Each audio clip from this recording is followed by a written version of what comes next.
Hello, everyone. Thank you for joining us today for the online seminar for safeguarding ICH in the Asia-Pacific region. My name is Hitomi Yamamoto, Associate Fellow of IRCI, and I will be your MC today. Today's seminar is the seventh in the online seminar series hosted by the Asia-Pacific Research Forum for ICH Safeguarding, a platform established by IRCI to promote research and international cooperation in the Asia-Pacific region.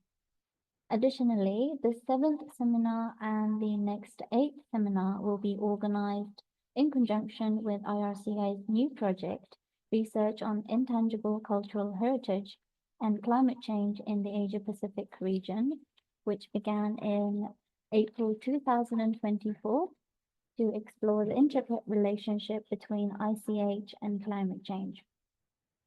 We are pleased to have Mr. Nigel Thomas CRAWHALL, Chief of Section for Local and Indigenous Knowledge Systems Program, Natural Sciences Sector at UNESCO as a lecturer, and Ms. Duong HANH, Program Specialist for Culture at UNESCO Regional Office for East Asia as a commentator. Now, let me introduce our distinguished speakers. Our lecturer today is Mr. Nigel Thomas CRAWHALL, Chief of Section for Local and Indigenous Knowledge Systems Program, Natural Sciences Sector at UNESCO. Mr. CRAWHALL holds a PhD in Social Linguistics of Language Endangerment and has previously consulted for UNESCO's Division for Cultural Policies and Intercultural Dialogue. His expertise in Indigenous knowledge systems is particularly relevant to a discussion on ICH and climate change. Our commentator is Ms. Duong HANH, Program Specialist for Culture at UNESCO Regional Office for East Asia. Ms. Han has been instrumental in initiating a collaboration between the UNESCO Regional Office for East Asia, IRDR, and the three UNESCO Category 2 centers in East Asia to collect case studies on safeguarding intangible cultural heritage and climate action for Asia-Pacific region. Her insights will provide valuable regional context to our discussion. Now, we are honored to welcome our lecturer, Mr. Nigel Thomas CRAWHALL. His presentation entitled Indigenous and Local Knowledge of Changing Weather and Climate, UNESCO Experiences of Community-Led Research in Africa and the Caribbean, will provide valuable insights into the growing recognition of indigenous and local knowledge systems in international climate and environment agreements. Mr. CRAWHALL will discuss the implications for policy and practice and introduce to the UNESCO Links program, which focuses on ethical methodologies and policy dialogue. Please join me in welcoming Mr. Nigel Thomas CRAWHALL. For the very kind introduction, and we wish to extend our gratitude to IRCI for this seminar series, but also for the kind invitation for UNESCO to be able to dialogue with the participants about our work. So thank you for welcoming me. And as we've said, I'm Chief of Section for the Local and Indigenous Knowledge Systems Program. This is actually the only program dedicated to Indigenous and local knowledge in the UN system. And we've been at UNESCO, engaging in a whole range of policy forums dealing with climate, biodiversity, and ecosystems for more than 20 years now. And it's my great honor to be the Chief of Section, and my colleague is also with us in the participant group, the program specialist, Ms. Khalisa Ikhlef. Most of our work is on trying to look at the richness and complexity and sophistication of Indigenous and local knowledge systems around the world in relation to biodiversity, ecosystems, and by consequence also the changing climate. So our concern is around how different changes in the system are causing the loss of the transmission of this knowledge. So our primary attention is on intergenerational transmission of such knowledge. But the other major area of our work is on science policy dialogue and science content dialogue, let's say. So we work with the Intergovernmental Platform on Biodiversity and Ecosystem Services. We work with the UN Framework Convention on Climate Change, and we're working with the Biodiversity and Ecosystems Network that is helping countries do national ecosystem assessments, which both have climate components as well as biodiversity and ecosystem components. And basically the opening statement is that humans have engaged, managed, and thrived within very specific ecological niches throughout human history. And in doing that, people develop a great deal of knowledge about their environment and their ecosystem. And in most cases, humans in stable relationships with their environment will actually enhance the capacity of the landscape or seascape that they're working with. Obviously, in our contemporary age, a lot of that is changing, and the systems of knowledge and governance are influenced by different dynamics, including migration, including urbanization, including the effects of formal schooling, but also the obvious one is a very rapid onset of climate change.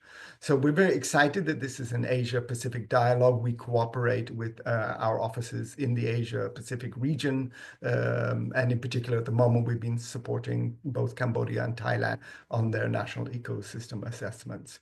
But for today, what we're going to do is share some experiences from other parts of the world, which we think might be interesting for you, particularly those who are working with community-led research or those who are engaged in looking at the provision of climate services.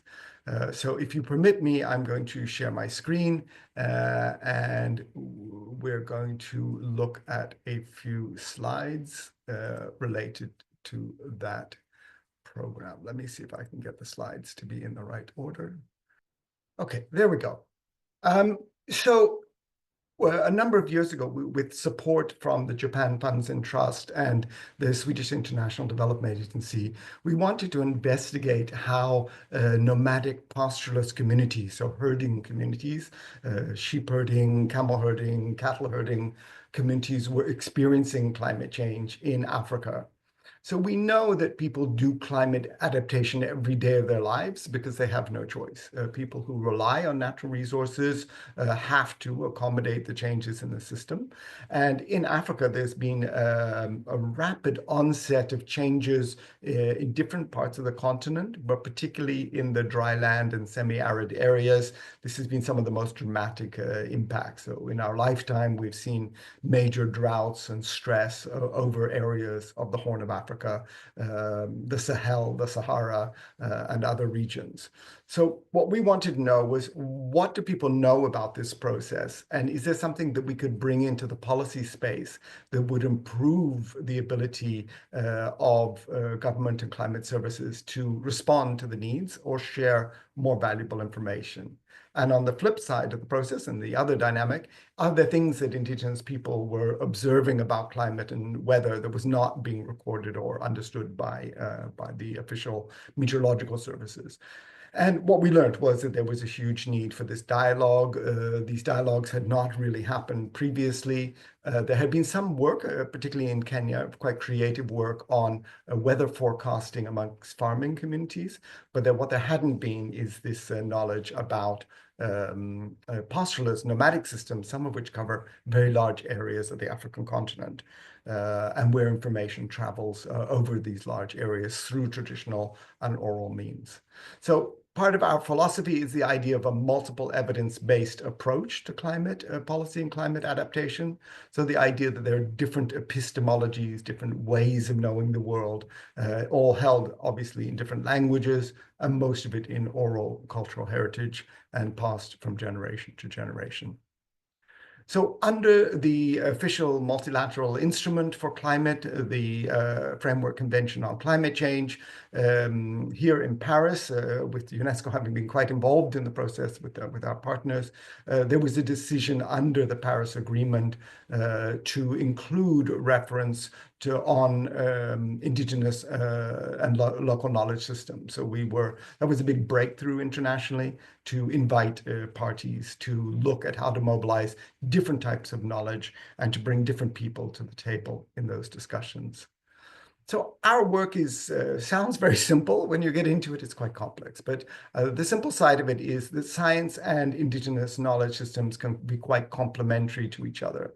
So often they're observing the same phenomenon. Sometimes they're even using the same types of approaches of observation, hypothesis building, hypothesis testing, and adaptability. The differences are also great in that the way that science is done. Science is meant to be reproducible anywhere on the planet. It's meant to be able to, it's not culturally specific, and it has to be done in a certain formula and approach that allows it to have validation, and even you should be able to disprove a scientific hypothesis.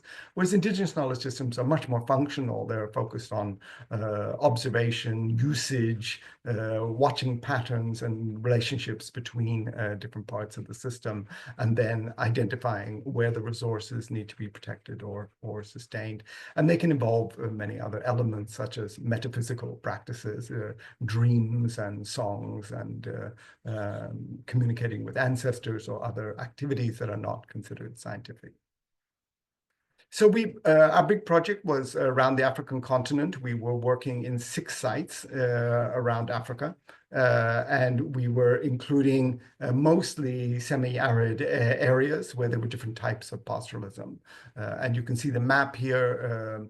Most of these countries also experience climate stress. Burkina Faso, for example, has already overshot the 1.5 degree average temperature increase and is rising above that. So this is the part of the world that's being affected very rapidly by climate change. So we supported the communities over a 5-year period to research their own knowledge. And it was incredibly rich. So, I mean, I think the first thing to say is that as an outsider, somebody not from these communities and not speaking these languages, it's easy to underestimate the sophistication and complexity of the knowledge. And these are entirely oral knowledge systems. So we helped the communities write up what they were experiencing within the seasonal cycle of weather and climate, and speaking with elders and young people and people who were going long distance, migrating with their animals, and people who were staying at home. And we collected more than 1,000 indicators of climate, expressions of climate change and things that people would monitor. So if you just think about that for a moment, most of the weather forecasting we rely on is based on just a few indicators. So sea surface temperatures, air pressure, and historic patterns of weather. Whereas these systems are much more sophisticated in the sense that they're measuring biophysical feedback from a range of systems. So just touching very lightly on this is people were observing atmospheric patterns, including night sky obscurity, changes in wind, dust particles, temperature.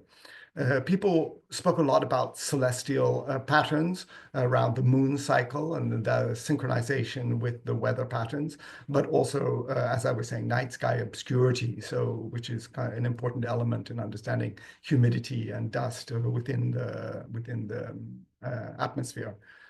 A lot of attention was on plant knowledge, so changing patterns of blooming, changing species varieties, disappearance of certain species. These were all carefully observed, often also including invasive alien species entering the region. And then there was an enormous body of knowledge on the behavior of animals and insects. And we had the great pleasure to speak to the Chadian Minister of the Environment, who grew up in an oasis in the north of Chad. And he said that exactly, he was like amazed that we were doing this work. He said when they were children, they only would know what the weather would do by the movement of the insects, that they didn't have any other means to understand how the weather was changing. But also the very key element here is that the knowledge is held by the entire society.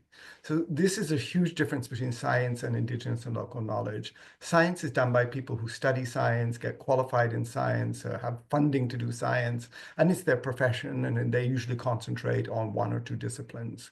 Whereas indigenous and local knowledge is held collectively by the society and distributed, and everybody is contributing to its production, but also to its analysis. And people have very specific roles, but the knowledge itself is circulating at all times within the society. And I think there's a lot of reflection on what that means, how human systems and ecological, environmental systems are wired to support each other.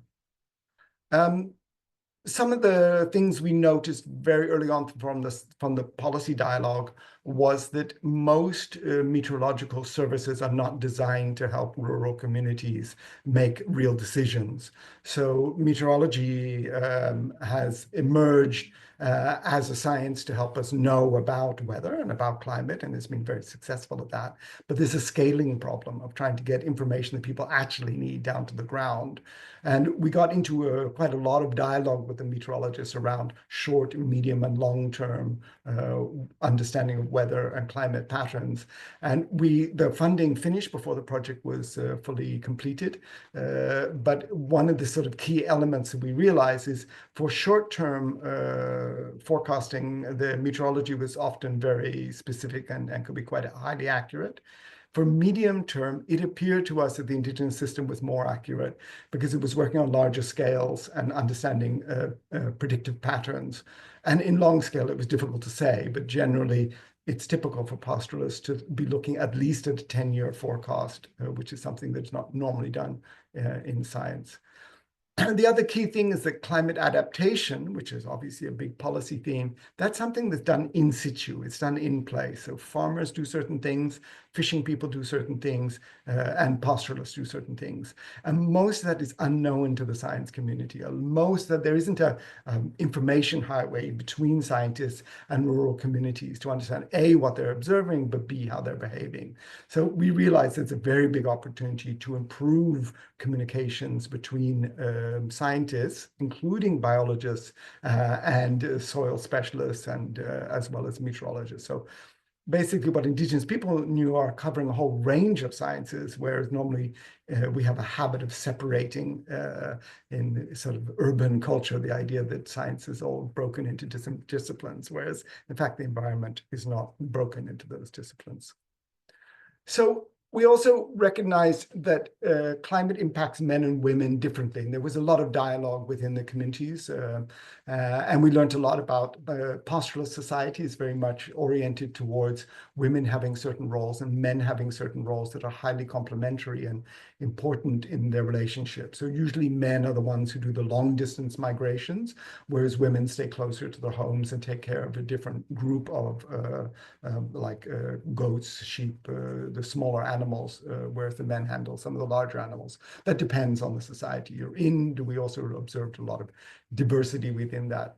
But all the communities told us that climate change is heavily impacting on gender roles. And this is also includes something we've observed in a number of parts of the world, that the more intense the instability, the higher the levels of gender-based violence at home. So this came out in a number of countries. At the same time, pastoralists see women as being spiritually more able to communicate with divine beings, with their ancestors. So women have a very important spiritual role during crises, but at the same time, women become more vulnerable. And the key message from both the men and the women was we, the pastoralists, we need to navigate gender changes as well as climate changes. These things are closely interwoven with each other.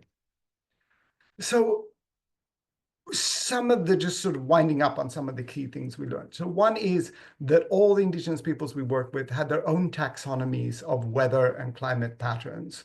So in one case, we had a very interesting example where Maasai herders from Tanzania had been observing that a normal weather pattern, a type of cloud formation and precipitation pattern, had not occurred in the sky for 4 years. It was the first time in their lives that pattern hadn't arrived. And they had very precise language about it. So we realized that the seasonal cycles of indigenous people were much more specific than what we normally are taught in school, but also that they have an entire language for understanding the interrelationship between the atmospheric patterns and what's going on the planet. And in most cases, the meteorologists were speaking different languages than the people who were doing the herding. So there was a need for interpretation, and also kind of a rethinking of how African meteorology is done, and the use of local and indigenous knowledge.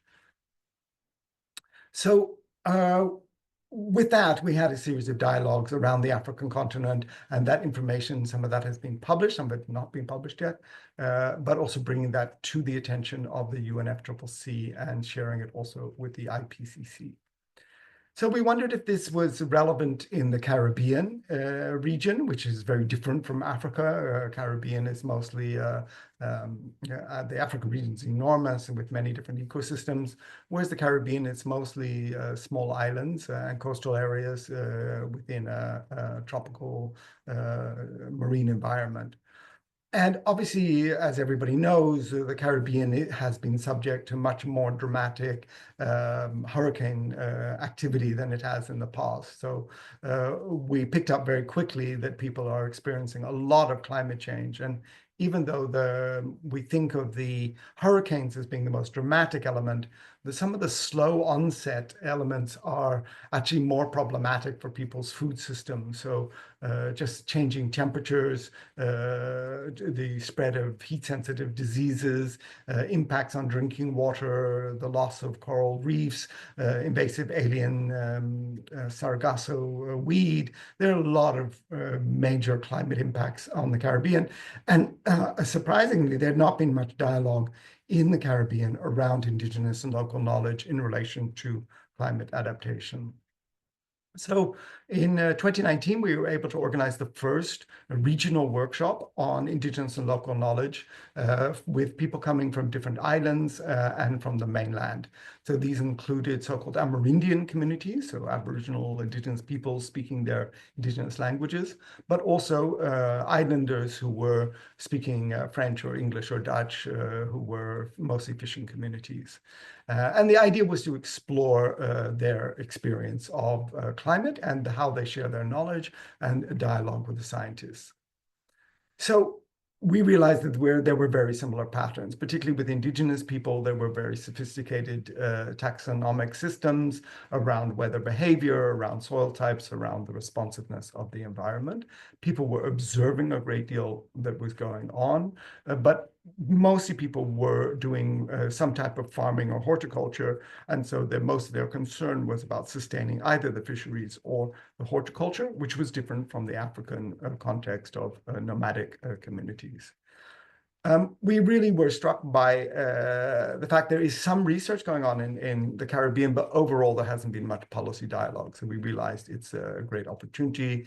And this was part of a series. The report is published online, but with the Akwayo, one of the Amerindian communities, just looking at the 100 different concepts that they have for these cycles of weather change and climate pattern, which is, as you know, we found more than 1,000 amongst the 5 different ethnic groups we were working with in Africa.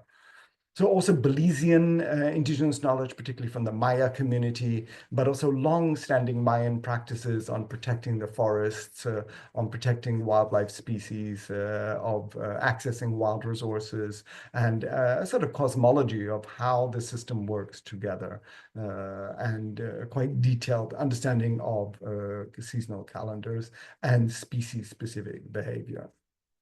So we came up out of the Caribbean workshop more with kind of a sort of systemizing of understanding of how indigenous local knowledge and science can cooperate. So there's just some of the elements there. And we raise these because, first of all, there's very important research to be done by the communities and with the communities, but also the relationship between scientists and the communities can be problematic sometimes. The communities experience that people want to extract their knowledge, but they're not adding much value to the experience of the community, or they're not understanding the needs of the community. So we were putting some attention to the need for dialogue between scientists and indigenous and local communities, respect and looking at mutual benefits.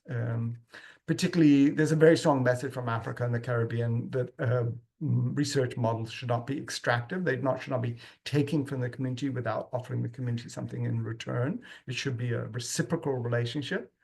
That goes even deeper. I mean, in our work with the international meteorological networks and societies and scientists, we realize there's still a problem that they often see that they're meant to deliver something to people rather than listen to people. So we think this dialogic approach to understanding changing climate and indigenous knowledge is very key. The gender issues came up also very strongly in the Caribbean region, so we realized that that's an important dimension. And people put a lot of attention on an area which is very familiar to you around safeguarding. So what are the safeguards that help with the transmission of the knowledge, but also the ownership of some of that knowledge, the rights of communities to participate or not participate as is appropriate. So I thought I would just end with this quotation from one of the families who were involved in Northeast Ethiopia, because I thought it said many things in it. She said, if you want to understand what is happening in the lowlands, you have to go to the highlands to have a better view of what is happening down there. The same thing happens if you want to understand weather. You need to climb on the shoulders of elders to understand it. So this is a community that uses a very large territory to very arid, very difficult environment in the Afar region of northeast Ethiopia. But they've survived for millennia like this. But key to them is understanding your landscape, but also the intergenerational transmission of that knowledge. And this is the key message from UNESCO and from Links, is that we have this vast resource of understanding the planet and responding to the changes, and the possibility of greater policy dialogue, of safeguarding, of respectful relationships and science cooperation creates opportunities for us to reconceptualize how climate change policy and services are done. So thank you for your attention. Thank you very much for the invitation. And I believe we're going to get some commentaries from my distinguished and wonderful colleague who's going to join us from the Beijing office. So I'll stop sharing and thank you for your attention. I hope that was reasonably intelligible. Thank you, Mr. CRAWHALL, for your presentation, which provided valuable insights into how Indigenous knowledge should be leveraged alongside scientific knowledge to adapt to and mitigate climate change. Now we would like to welcome Ms. Dong-Bik Han for her comment. Thank you very much, Hitomi, and thank you for the great presentation, Nigel. You spoke as if you were with the culture sector, and we appreciate that very much. So I would just like to pick up some of the important points that I feel from the cultural perspective that can provide a great entry points for stronger collaboration between the two sectors. So you talk in your presentation about indigenous and local knowledge. You didn't mention at all the word intangible cultural heritage, but then from our perspective, within the 2003 Convention for the Safeguarding of the Intangible Cultural Heritage, knowledge about the universe and about nature is really one very, very strong component of what is called intangible cultural heritage. So in this regard, indigenous and local knowledge is governed for safeguarding, for transmission under this convention, which is universally recognized. It has been ratified by 182 countries in the world. So these countries are mandated to safeguard the indigenous and local knowledge. So I think that is a very strong statutory points that we can draw upon. You also talk about the richness of the indigenous knowledge, which is very, very valid for this Asia-Pacific region as well. Indigenous knowledge system offer a very holistic view of environmental, integrating climate, biodiversity, livelihoods, cultural practices. So this is really a strength that scientific approaches perhaps often lack. So the point of combining the scientific and indigenous knowledge systems that can really be helpful to create a more resilient and adaptive strategies that honor the strength of both approaches. I also appreciate the fact that you brought up the gender dynamics and indigenous knowledge. This is also a very important point under the perspective of the 2003 convention. Because when we acknowledge the gendered impacts of climate change and also especially the role of indigenous women in generating and transmitting knowledge. Because women often hold specialized knowledge about the local ecosystems, the weather patterns, and also resource management. But at the same time, climate change also is disrupting traditional gender role. And this could lead to the erosion of the certain knowledge systems. So it is important to ensure that the indigenous knowledge are actively involved in the climate adaptation planning and decision-making processes. Another thing I pick up from your presentation is the importance of language as a carrier for indigenous knowledge. Because indigenous languages, they are not just means of communication, but also carriers of complex taxonomies related to all the weather, seasons, ecological phenomena. And so the loss of these indigenous languages, which is accelerating globally, can pose a significant threat to the preservation of this knowledge. So efforts to document and revitalize indigenous languages also should be integrated into the climate change, climate adaptation strategy. And I would just like to take this quick opportunity to probably some of you knows today is the International Mother Language Day that is celebrated worldwide. This is the 25th anniversary. And the day was established to promote the awareness of linguistic and cultural diversity and multilingualism. So actually, this is a very apt opportunity to have this seminar today. Maybe IRCI had that in mind when they picked today as the date of the seminar. And then it's great to hear the case studies that you had conducted in Africa and in the Caribbean.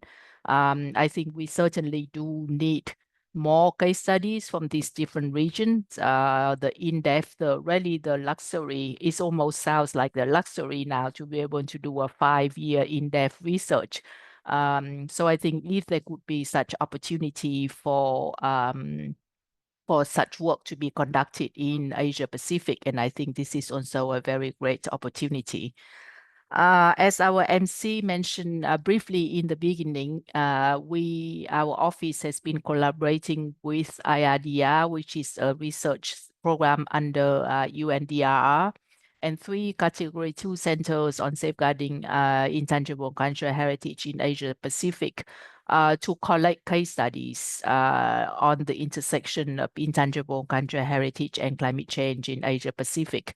So we have we are now in the process of editing and putting together a collection of 16 case studies across the region to explore the role of ICH in adapting to climate change, emphasizing on the community resilience and also the need for the recognition and the safeguarding of ICH elements in climate change mitigation and adaptation. Another topic that I would like to bring up that's very linking to the climate action is, especially under the framework of the 2003 convention, is the guidance note on climate action for living heritage, which is another way that we use for intangible cultural heritage, which was just approved under the in the last intergovernmental committee meeting that took place in Paraguay last December. So the guidance note on climate actions for living heritage was developed to provide a comprehensive, right-based and people-centered approach to integrating intangible cultural heritage into climate action, focusing on 3 key areas: climate change adaptation, climate change mitigation, and living heritage safeguarding.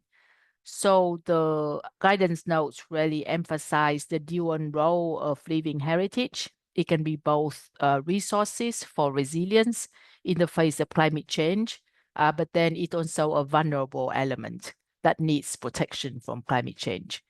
So why, if you want to ensure that it can continue to contribute to the climate change adaptation and mitigation process, it is also all the more important for everyone to put efforts in safeguarding this heritage. So in the recent meeting that we had, the sub-regional meeting for in East Asia on safeguarding intangible cultural heritage, that was held in Ulaanbaatar, Mongolia last September. We actually got the experts from both the ICH side and the climate change side together in one meeting, and to try to put our heads together to develop some of the actions that we think would be relevant for Asia-Pacific to really promote, highlight the contribution of ICH in climate change. So the experts, the participants have come up with a number of areas of work that we used along the line of the guidance note, the pillars of the guidance notes that at that time was still in the draft form.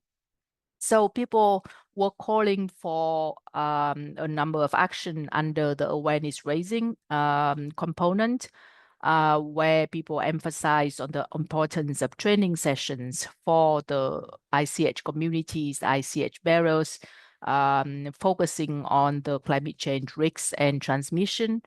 They call for the creating of different handbooks, different picture books, different audiovisual contents to really raise awareness about ICH and climate change, and also really highlighting the use of cultural festival exhibitions to really raise the public awareness of ICH and climate change. So this approach, they think that can help to engage the broader audiences and foster a deeper understanding of the interconnectedness of cultural heritage and climate change. One important area that the participants to the East Asia meeting highlight was the partnership building, especially the to build the inclusive platform that bring together government officials, community leaders, researchers, private sectors, and also especially the people from the culture and from the climate change sectors or environmental sectors, because it is actually very, very rare that the people from the two sectors can sit together, and especially if there are occasions to bring in the ICH communities, ICH practitioners, is even all the more rarer than it should be. The participants to the East Asia meeting also called for collaborative research. I think so that was very much along the line of what you had presented, to the research on the risks posed by the climate change to ICH, but also how they can, to including the methodologies for hazard and vulnerability assessment. And also, there's one thing maybe I would like to, later we could go back to that. I would like to hear your input, is because participants also really call for research to provide scientific backing for the traditional and indigenous knowledge to disaster risks reductions and climate change adaptation, because they feel that unless for the scientists, unless they see that there are some I don't know what would be the correct term for that, the accuracy, the validity to this, they would not take it seriously. So that's the reason that there was raised by some of the participants in our meeting. The fourth area of actions that the participants were looking at is for policy and advocacy, and that was something that you mentioned in your research on how to integrate ICH into national climate policies and legal frameworks, including conducting gap analysis, developing specialized programs, and also how to involve the local communities in policy development was emphasized as part of our meeting. And the last pillar along the line with the guidance note is on communication, education, and training. And this is where there was emphasized that the use of social media, digital technology to engage younger generations and raise awareness about ICH and climate change, and the emphasis of bringing this into the school curricula and developing teaching materials from the very young age was also proposed. So that just ends some of the very brief comments that I have from your very inspiring presentation, and that draws many parallels with what we were discussing here in East Asia specifically, but also broader at the Asia-Pacific region. So I would just like to maybe raise a few questions to get the conversation going, and I'm sure we would be receiving additional questions from the audience. So the first question that I would like to raise is about the challenges in knowledge co-production, because you were talking about how important that be for all our efforts. And so, of course, the idea of co-producing knowledge between scientists and indigenous knowledge communities is very, very promising and important. What would you see are the potential challenges in this process? And how can we address the issues of power imbalance, about intellectual property rights, about the risks of misappropriation of indigenous knowledge? You did mention that some of your research collaborators, indigenous people, did raise some of this issue, and how was that addressed, or what do you think would be some of the best ways to address this issue? The second question that I would like to raise is the integration of indigenous knowledge into the national policies. Of course, that is very important. People talk about that, but it is really easier said than done. So what could you what are some of the successful examples, for example, you could share with us on how some of the in some areas, some countries, some regions where indigenous and local knowledge have been integrated into the policies, and what could be some of the practical steps if we want to start looking into this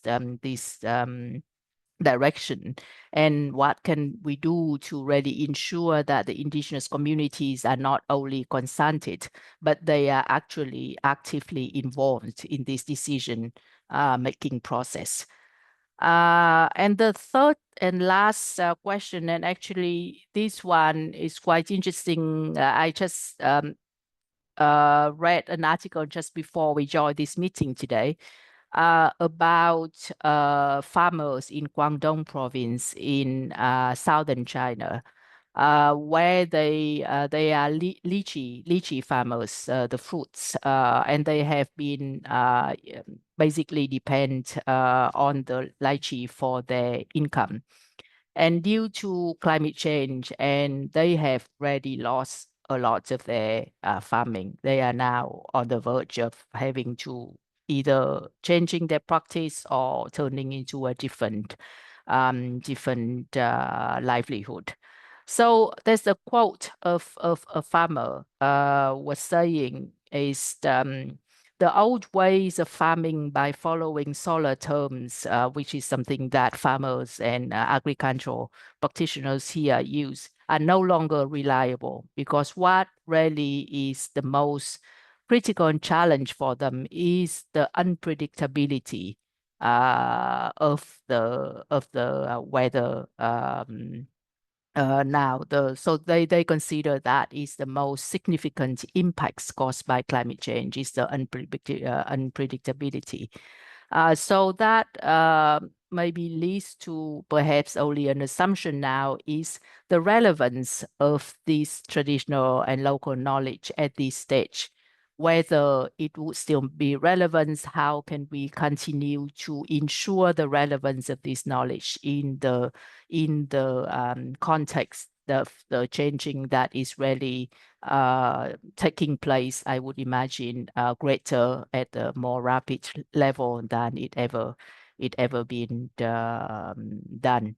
So I would just like to maybe hear your advice on how we could, from the ICH safeguarding perspective, how we can continue to work with the local communities, indigenous community, to safeguard their indigenous knowledge and to maintain its relevance to the contemporary, to the current context. So those are the three questions that I thought I would just throw it out there, and before we pick up the questions from the audience. Thank you very much.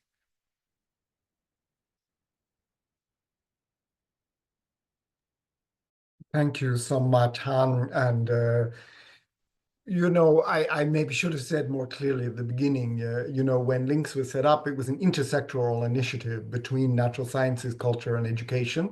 And we proceeded on not only doing the work together, but looking at the policy integration, but also production of school materials. And some of the famous material we did was on indigenous knowledge of riverine biodiversity in northern Nicaragua with the Mayanga-speaking people, and work in the Pacific and the Morobo Lagoon, the Tokelauan auditing of indigenous knowledge within the Tokelau Atoll. There's all a series of materials.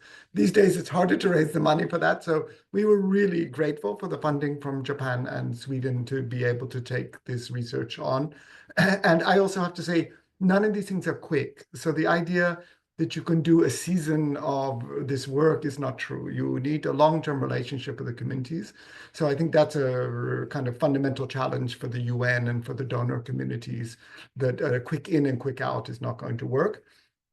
We did have a really good cooperation with the culture sector out of East Africa from the Nairobi office, where LINKS and culture worked together to collect up a series of expert case studies from communities and universities on climate, biodiversity, and traditional knowledge systems.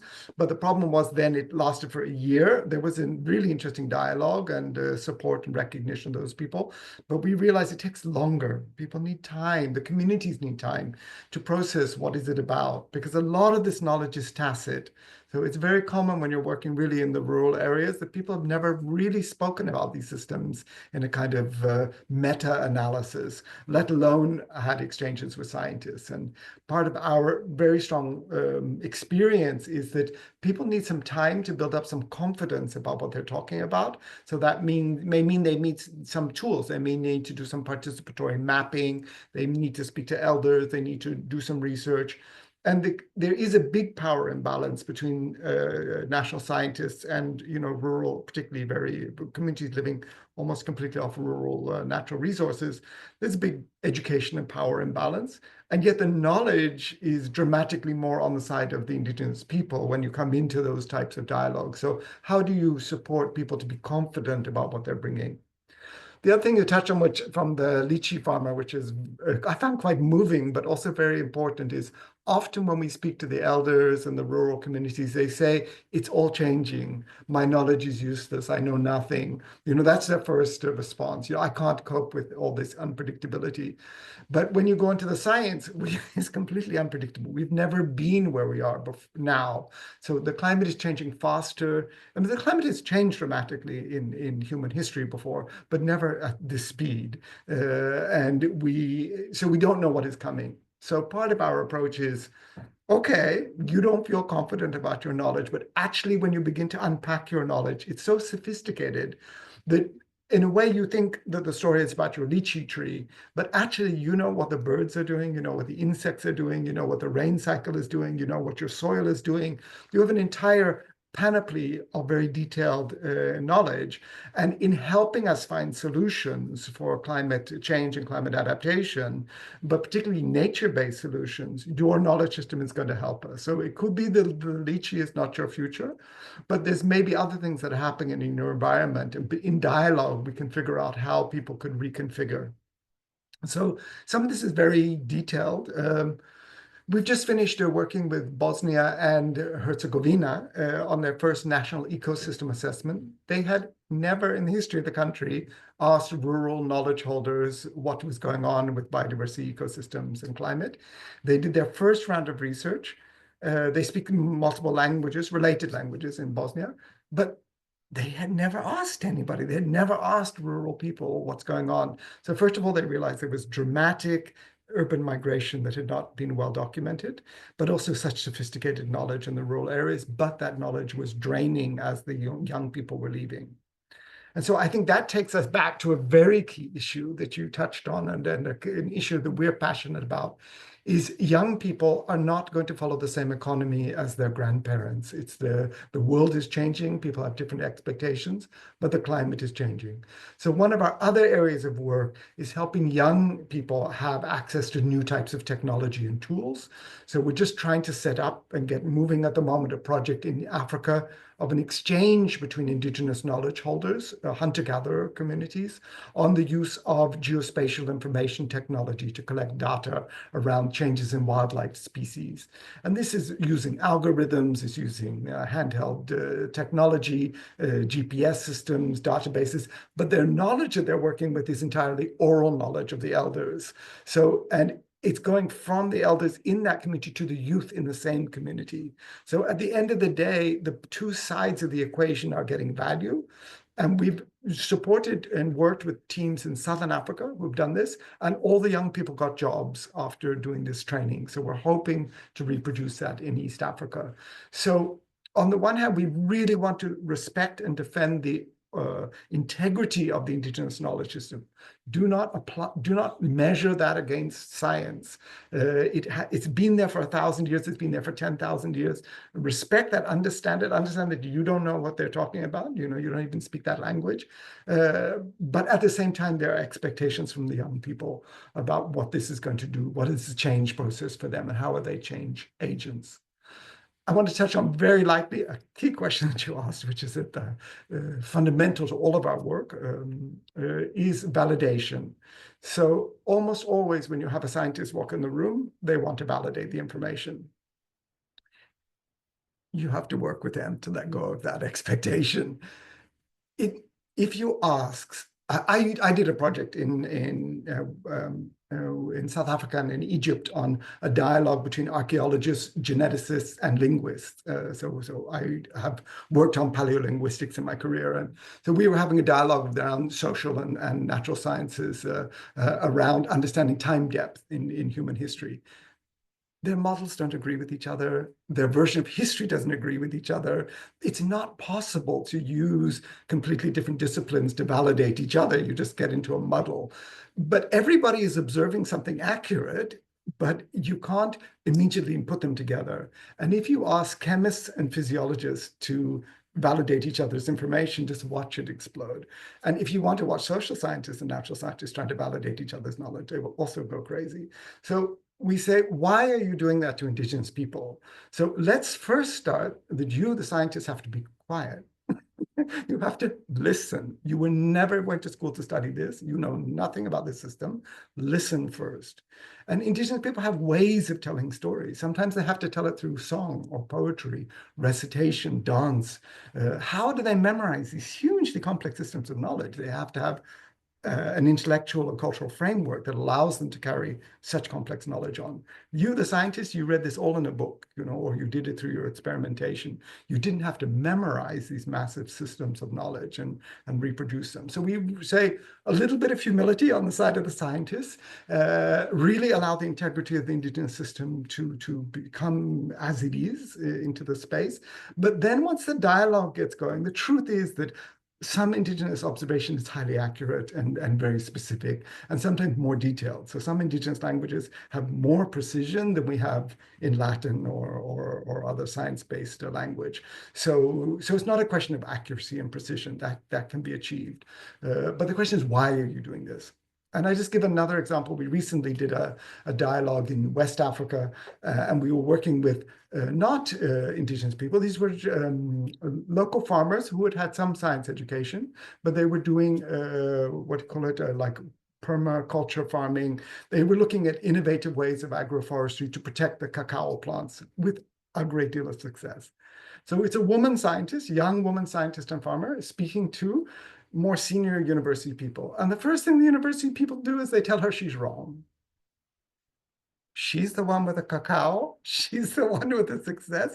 So who are you to tell her in the first instance that theoretically she's wrong? With all respect to everybody. Everybody was very excited about the dialogue. But the point is that people in power think they know, and actually they don't. And the people who are not in power often think they don't know, but they may well know.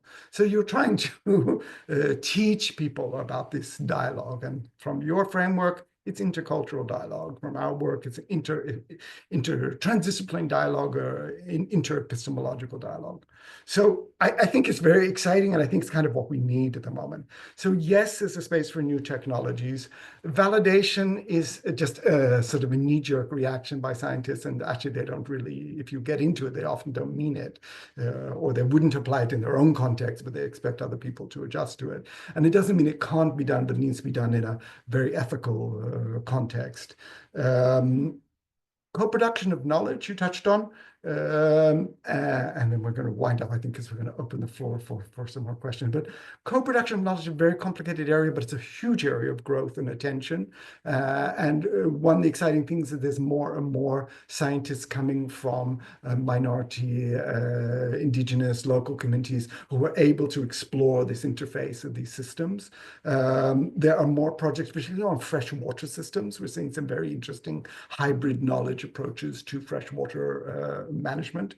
And there's a new book out by my predecessor, Douglas Nakashima has just published a new book on under UNESCO and Cambridge University Press on the co-production of knowledge. So we think it's very exciting, but there's a lot of ethical issues that come up in knowledge co-production. And there's a big challenge about trying to allow the indigenous knowledge system to tell its story first, quietly, and then to be able to engage with it. Policy, and let me wind up on that policy comment. We're the United Nations, obviously, UNESCO, that's our job. So we work with member states to try and look at how can you create an enabling policy environment for this?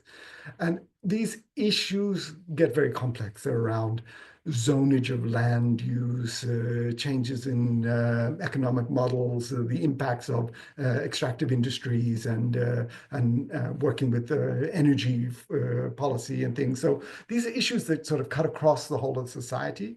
But two areas where we think it's very interesting, one is on national adaptation policies. So Bangladesh, but now also Chad and Niger and other countries are all bringing indigenous knowledge into their national adaptation plans. And so this is something, Bangladesh was the first to really develop this, but we're really encouraging attention to the national adaptation plans. Some countries put it in their nationally determined contributions, so both under the UNFCCC, and the UNFCCC has a whole framework on local communities and indigenous knowledge, and they have their own platform for knowledge sharing. So we think that's a great opportunity. But UNESCO is very proud, as you know, to be the lead agency for the International Decade on Indigenous Languages. And we don't have time today to unpack it, but the whole evolution of human languages is closely related to sustainable relationships with ecosystems and ecosystem services. Why we have so many languages on the planet is very closely correlated to the custodianship of natural resources. So the higher the biodiversity, the more likely you'll have more languages and more language families. So if you go to the top of the planet where we have the least biodiversity, you have very few languages. As you go into the equatorial range, you have much higher diversity of languages. So this is not by accident. So if we're looking at preserving the environment and preserving cultural diversity, they are interrelated and they're influencing each other all the time. So if we do not help cultural diversity, we're probably accelerating the loss of biodiversity. If we don't protect biodiversity, we're going to undermine the Chinese lychee farmers who are exactly experiencing that. So these are interactive frameworks that have been there forever in human history, but they're not in policy. And so we think that one of the interesting areas, and we now recognize 6 countries have identified biodiversity, ecosystems, and climate as part of their national action plan on the International Decade of Indigenous Languages. So whether it's a multilingualism framework, whether it's an ICH framework, whether it's your national science policy, there's opportunities to use international instruments. And I take the opportunity just to mark it a little bit further. It's also the UN Decade of Ocean Science for Sustainable Development. So we're working a lot with the Pacific on indigenous knowledge, languages, cultural practices, and the sustainability of the ocean. It's the International Decade on Sciences for Sustainable Development, where we'll be looking at indigenous knowledge mobilization, and the International Decade on Water Action, where we've been working with the indigenous knowledge holders and water management people from around the world. And we're trying to build networks. And, you know, we had a very successful meeting in Dushanbe in Tajikistan with different knowledge holders, including from Siberia. It was a brilliant conference and some very good resolutions. So there's a whole bunch of UN instruments that if a member state or party to those conventions uses those well, you can have very good synergistic relationship between your environmental policy, economic policy, cultural policy, and your climate strategy. And UNESCO is evidently available to support our partners and our member states to achieve this. So I hope I answered all of those very, very good questions, Han. Thank you for that. And I think we'll hand back to our host again, Yamamoto-sama, if you would, I think you'd like to guide us for the last part of the webinar. Over to you. I just get 1 minute to tell you the rest of the stories of the lychee farmer. He is actually adapting. So he's, for example, now trying to prepare his soil better, not by chemicals, but by compost. He's diversifying his crops so that if the rain destroy one type of crop, then other crops would still live, or flood, or too much sun, or whatever. So really trying to prepare himself for all these different climate aspects that is coming a little unpredictably. So I think that's really to showcase that, yeah, I mean, the communities, they have the power and the resilience to use probably something that it had been always collecting over the generations and decades and centuries, but then also really finding ways to adapt to the contemporary situation very well as well. So I have trust in them. So thank you very much for all the reflection and the advice. And so over to you, Hitomi. Thank you very much, Mr. CRAWHALL and Ms. Hang, for sharing your valuable expertise and insights with us today. We hope we all have gained significant knowledge from your presentations. Well, this concludes our seminar for today. Thank you once again for your active participation and attention.